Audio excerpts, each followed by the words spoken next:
I fought with Floyd Mayweather. And I'm about to tell you the story. It's crazy. And I told y'all I was going to tell y'all the story, so here it is. A lot of people don't know Floyd Mayweather had a record label back in the day called Philthy Rich Records. Okay, I got signed to that label. He signed me. I was one of the rappers on that label. Okay, so go back now. At that time, I was pushing my music. I'm young Flo. I'm pushing my music. I was broke as a joke, youngin', just pushing music, believing in my music, and I had get there back and forth money, like drive to my mom's house and then drive back, like, and I had that calculated. You know what I mean? Like that. You know, when you budgeting like that, I was in that type of space at this time. But I used to be telling my mom, you know what I'm saying, I believe in it, it's going to do something, blah, blah, blah, blah, blah. And of course, you know, your mom going to believe in your dream. So, long story short, Floyd Mayweather ended up contacting me at one of these times where I'm with my mom. And I'm like, got your music in Michigan. I've been trying to get in contact with you for like a year. I was just able to get your number. You know, this before, you know, that lets you know how long ago this was, because it wasn't even like social media just hit you up. We had social media, but it wasn't, people didn't just reach up like that yet. It was like Facebook vibes. Anyway, so immediately he flies me out. He's like, I want to fly you out here, put money behind your music, blah, blah, blah. So he flies me out to Vegas, picks me up in a yellow Hummer. I remember it like it was yesterday. Told me it was like $50,000 in there for I don't even know why he told me that to this day. He just told me it was $50,000 in that truck, cash. And we went to McDonald's. And then mind you, this is Floyd Mayweather when people in the boxing world knew him, but not like Money Mayweather like everybody know now. So I knew he was lit and people knew he was lit, but it was like more if you was boxing fans. He hadn't went mainstream yet. So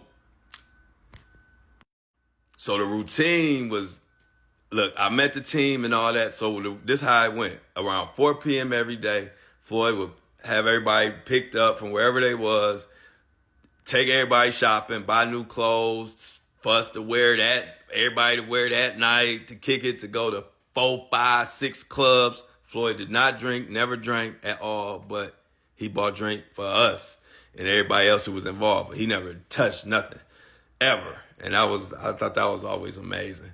So that was the routine. And at this particular time, Floyd Mayweather had flew one of my producers out. So we go to Mandalay Bay. Now, this at night. So we at midnight. This is about the 3rd or 4th club at this point.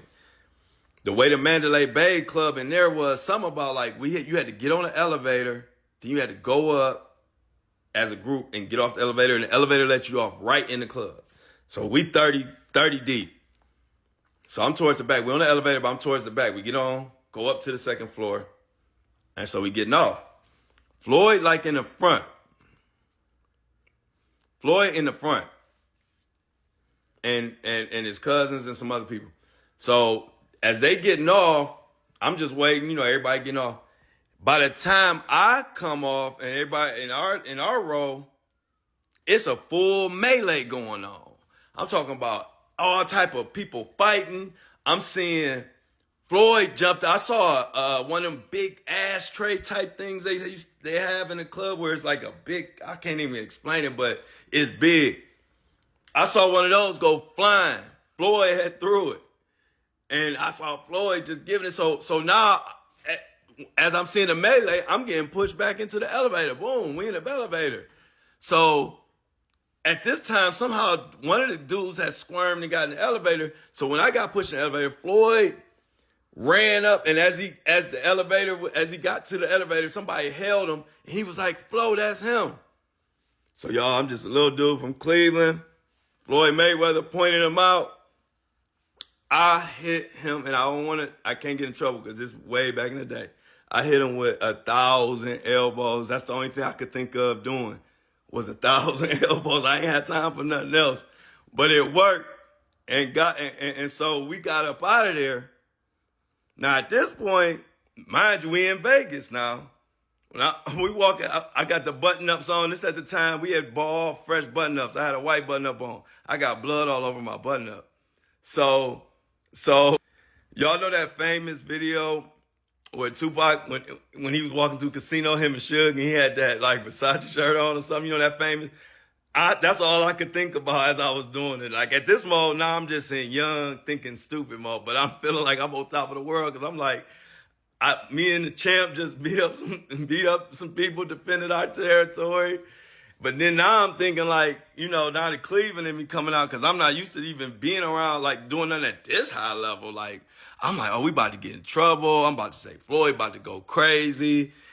And y'all, he had lost a $500,000 bracelet. Now at this point, his whole collection was like 1 or 2 million. You know, now his jewelry, I don't even know, hundreds of millions.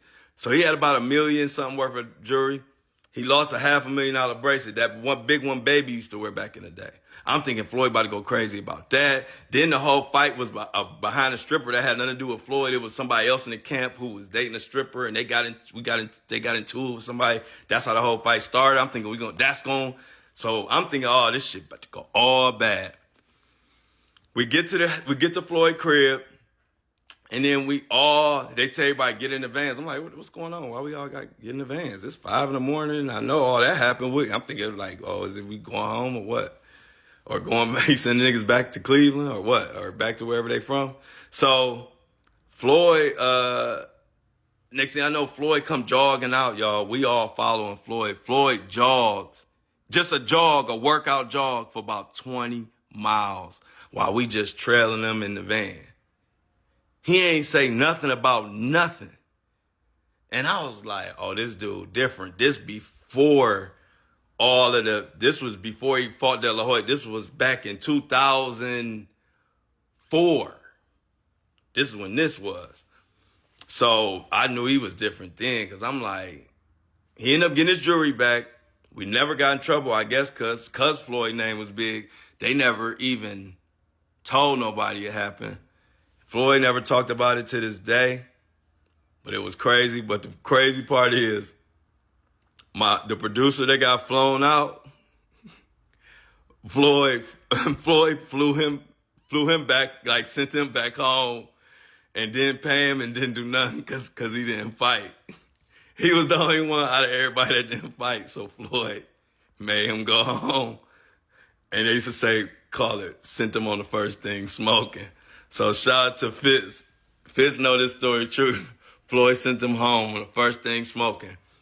But my time in Vegas with Floyd at this 04 to 08 era was crazy. And I told you I was going to get into that story. I'm going to do it now. So we had shootouts at the studio. We had bands crazy. A lot of stuff. I'm going to tell y'all more. Let me know.